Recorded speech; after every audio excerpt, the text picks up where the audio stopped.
Google লোকেশনের website দেখে নয়, প্রিয় বংশীবাদক শেখ সুলাইমান ভাইয়ের দাওয়াতে গিয়েছিলাম বিরিয়ানি দিয়ে ইফতার করতে। 22তম রোজার ইফতারের দাওয়াতে প্রায় 29 কিলোমিটার পথ বাইক রাইড করে সুলাইমান ভাইয়ের বন্ধু রিয়াজ ভাইয়ের এলাকা ধলাপাড়ায় গিয়েছিলাম আমরা। ধলাপাড়ায় এমন সুন্দর বট গাছের নিচের এই জমিটাতে বসে ইফতার করেছিলাম। সেখানে ইফতারের আয়োজনে সবকিছু যেমন গুছানো ছিল, ঠিক তেমনই ধলাপাড়া যাওয়ার রাস্তার দুই পাশের দৃশ্য ছিল একদম নয়নাভিরাম। গোপালপুর থেকে ধলাপাড়া যাওয়ার রাস্তার সৌন্দর্য এবং এমন সুন্দর প্রকৃতিতে বসে ইফতার সবকিছুই থাকছে আমাদের আজকের এই ব্লগে। সো মিস না করে দেখতে থাকুন আমাদের আজকের এই পুরো ব্লগটি।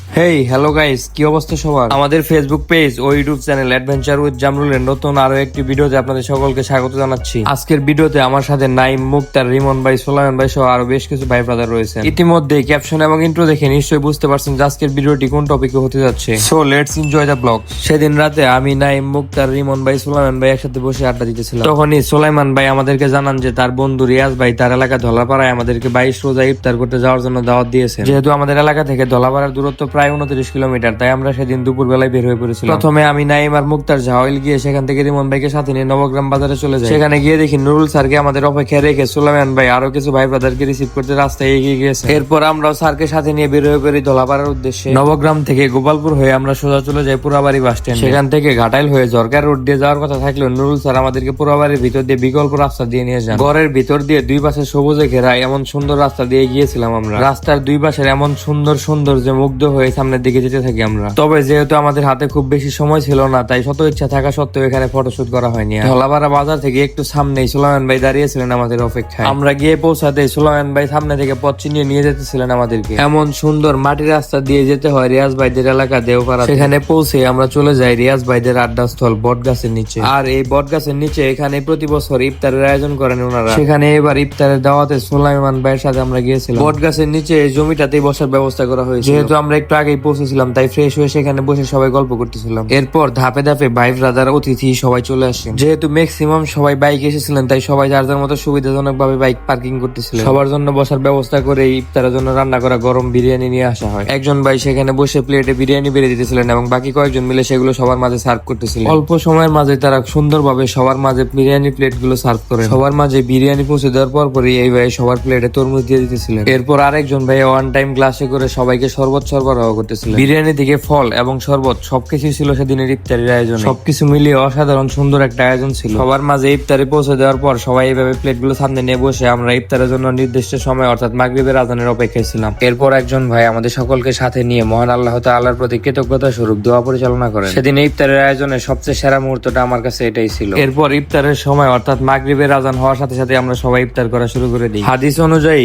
সময় হওয়ার সাথে সাথে দ্রুত ইফতার করা মহান আল্লাহ তাআলার কাছে প্রিয় এবং মুমিনের গুনাহ মাফ ও জাহান্নাম থেকে মুক্তির মাধ্যম। বান্দাদের ইফতারের এমন সুন্দর মুহূর্তটা মহান আল্লাহ তাআলার কাছে অত্যন্ত প্রিয়। যাই হোক, এই রমাদানে গুগল লোকেশনের ওয়েবসাইটে কোন মসজিদে বিরিয়ানি দিয়ে ইফতার দিবে তা জানা গেলেও আমরা কিন্তু সুলাইমান ভাইয়ের দাওয়াতে গিয়েছিলাম। সুন্দর এই আয়োজনের সমাপ্তি হয়েছিল খাওয়া শেষে প্লেট এবং গ্লাসগুলো গুছিয়ে নিয়ে ময়লা ফেলা নির্দিষ্ট জায়গায় ফেলে দেওয়ার মাধ্যমে। যাই হোক, আমাদের আজকের এই ভিডিওটা এই পর্যন্তই। নতুন কোনো ভিডিও আসা পর্যন্ত সকলেই ভালো থাকবেন, সুস্থ থাকবেন এবং আমাদের সাথেই থাকবেন। আল্লাহ হাফেজ।